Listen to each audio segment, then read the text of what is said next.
Hi everyone, welcome back to Alice and the Giant Bookshelf. In today's video I'm going to be bringing you a short review of Doppelganger by Naomi Klein.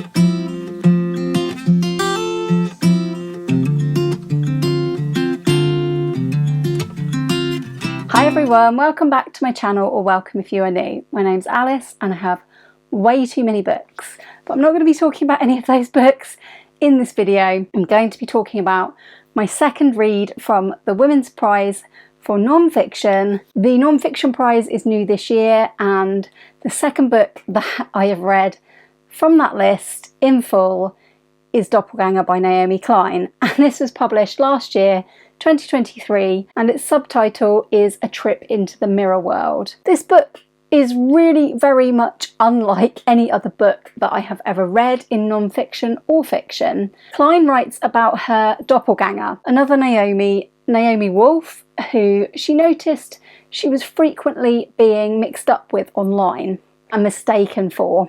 This was a problem that became more troublesome for Naomi Klein during COVID lockdown, when Wolf's views became increasingly right-wing and she was more and more involved in various conspiracy theories, particularly about COVID and vaccines, but touching on lots of other things as well. So that's the basic premise of the book. Let's first of all talk about what I liked about Doppelganger. So I found that initial premise very intriguing, and initially in the book I also found the writing very intriguing. I thought Klein's writing was interesting, especially in the initial chapters. The book goes on to touch on a great many subjects, many of which I wouldn't normally choose to read about, and I found that throughout this book my favourite parts were all of the parts about doubles and doppelgangers in literature. That was what I found the most interesting.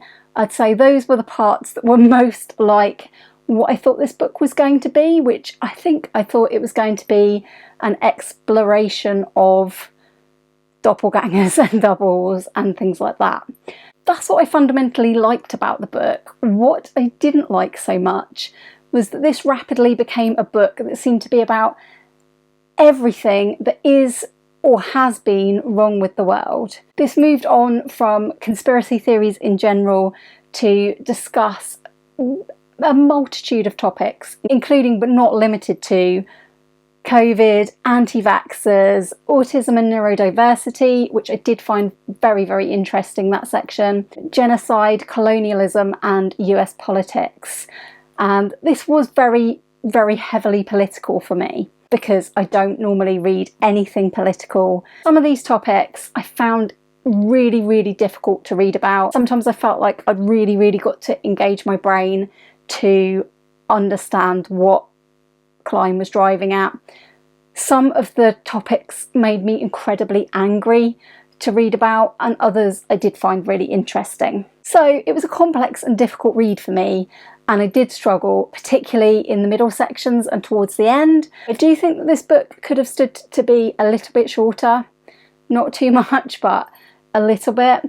And I do feel that it's being marketed as quite a different book to the book that it ultimately is. It's a really, really difficult book for me to review, because I do think that a lot of the things that I found particularly challenging were not necessarily things that other people would. I feel like it was very, very personal to me, the way that I felt about various sections of this book. I think the reception of this book and the enjoyment levels that people experience reading this book will vary wildly according to your personal taste in non-fiction.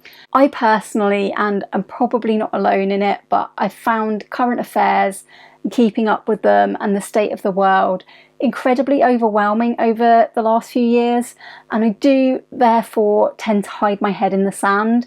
I mean, hiding your head in the sand isn't always a way to deal with the world around us. I know that, and in that sense I think it was good for me to challenge myself and read this book. This clearly isn't meant to be a book we can sit comfortably with. It is very dark, it is very scary and overwhelming at times. I am glad I read it, because it opened my eyes to a lot of events and views outside of my usual zone of what I read about. I would say from reading this that Klein is clearly a good writer and very, very clever. and I think a lot of people will like this a lot more than I did. Without going any further into the mirror world or spoiling the book for anyone, I think that's really all that I have to say about my experiences with Doppelganger. It's certainly not a favourite book. Did I learn some things from it? I probably did, and it's always good to go out of your comfort zone when reading, but I do like to then come back to my comfort zone. In summary, I don't really know who to recommend Doppelganger to. I think it's the sort of book that you would need to try and see whether it's for you. I'd love to hear from you in the comments. Have you read Doppelganger? What did you think? I feel like it's the sort of book that could really benefit from me discussing it with other people who have read it and getting their thoughts as well. I can see why it's been included on this prize. It's clearly incredibly relevant, but it ultimately, I don't think is a book for me, sadly. If you have enjoyed this review video today, please do give it a like and please do consider subscribing if you haven't already.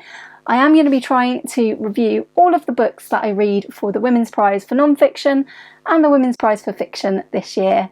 And in case you haven't heard of it, I am also hosting a sort of read-along throughout the Women's Prize season that is completely unofficial and completely relaxed as to how you participate in it.